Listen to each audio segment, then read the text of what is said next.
امام علیہ السلام کی کثرت العبادت، شدت العبادت کی وجہ سے ایک دن امام محمد باقر علیہ السلام کو نے جب اس حالت کو دیکھا، امام کے چہرے کا رنگ تغیر ہو گیا تھا اور امام کے پاؤں میں ورم پڑے ہوئے تھے اور آنکھیں متورم تھے رونے کی وجہ سے، تو اس وقت امام محمد باقر نے کہا، فرمایا بابا آپ عبادت کی شدت میں کمی کریں۔ تو اس وقت امام سجاد نے فرمایا کہ اس صحیفے کو لائیں جس میں میرے جد امجد علی ابن ابی طالب کی عبادتوں کا تذکرہ ہے۔ تو اس وقت اس صحیفے کو لایا گیا اور امام کے سامنے رکھا، امام نے اس صحیفے کو کھولا، کھولنے کے بعد امام نے فرمایا متى يبلغ من هذه الدرجہ، اس درجے پر کون پہنچ سکتا ہے، کب پہنچ سکتا ہے جو میرے جد امجد کی عبادت ہے؟ تو مولا میں عرض کروں گا آپ کی زیادت کثرت العبادت کی وجہ سے آپ زین العابدین ہے، آپ سید الساجدین ہے، لیکن آپ کا جد امجد وہ ہے جس کی ایک ضربت سکلین کی عبادت سے آپ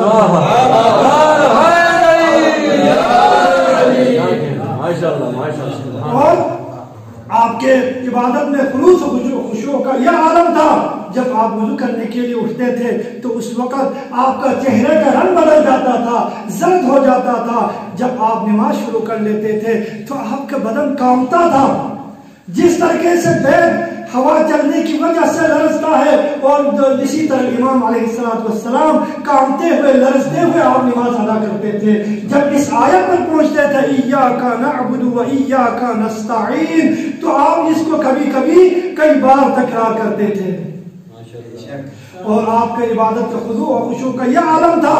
ایک دن ایک بچہ، آپ کا کوئی بچہ کنویں میں گر گیا تو لوگوں نے شور کیا، لیکن امام نے کوئی توجہ نہیں دی، اپنی عبادت کو پوری کر لی۔ اس کے بعد امام نے حکم دیا کنویں کو میرے امانت کو واپس دے دو، تو امام نے ہاتھوں سے اس بچے کو اٹھا کے لایا، اس کے قمیض بھی گیلا نہیں ہوا تھا۔ اور ایک دن امام کے عبادت کی خضوع و خشوع کا یہ عالم تھا کہ دنیا ماورا سے امام جو ہے بالکل توجہ نہیں دیتے تھے۔ جب ایک دن آپ کے گھر میں آگ لگ گئی، محلہ والے آ گئے، سب نے شور کرنا شروع کر دیا، لیکن امام نے کوئی توجہ نہیں دی۔ جب نماز ختم ہو گئی تو اس وقت لوگوں نے پوچھا امام آپ کیا کر رہے تھے کہ گھر کو جل کر خاکستر ہو گئے؟ تو امام نے فرمایا میں اس بڑا آگ کو بجھا رہا تھا، میں اس جہنم کی آگ کو بجھا رہا تھا۔ یہ گھر پہ جو آگ لگی ہوئی آگ ہے، یہ محلہ والے آ کے بجھا سکتے ہیں، لیکن میں اس تو امام علیہ السلام کی یہ عبادتیں کہ آپ نظر کریں کہ وہ سجدے جو امام علیہ السلام روز عاشور سے لے کر اس ایام میں بھی، اس سخت ترین ایام میں بھی امام علیہ السلام نے اس کثرت سجود کو نہیں چھوڑا۔ آخر میں دعا کرتا ہوں خداوند عالم کی بارگاہ میں، خداوند باری الہ ہماری اس قریب عبادت کو اپنی درگاہ میں قبول منظور فرما۔ خداوند باری الہ اس لجنہ آل یاسین کے تمام اراکین کو، بالخصوص صدر محترم نے دعا کے لیے کہا ہے، خداوندہ ان سب کو صحت و سلامتی عطا فرما۔ خداوند باری الہ ہم سب باب مدینۃ العلم میں آئے ہیں، ہمارے ہدف کو فقط حصول علم اور عمل کرنے کو اور علم حاصل کر کے آگے پہنچانے کی کا ہدف قرار دے باری الہ۔ خداوند باری الہ علم اسلام کو سربلند فرما باری الہ، علم کفر کو سرنگون فرما باری الہ۔ خداوند باری الہ جو بھی مریض و مریضہ ہیں شفا یابی عطا فرما۔ خداوند باری الہ یوسف زہرا امام زمانہ کے ظہور میں تعجیل فرما، ہم سب کو امام زمانہ کے اعوان انصار میں سے شمار فرما، وآخر دعوانا الحمدللہ رب العالمین۔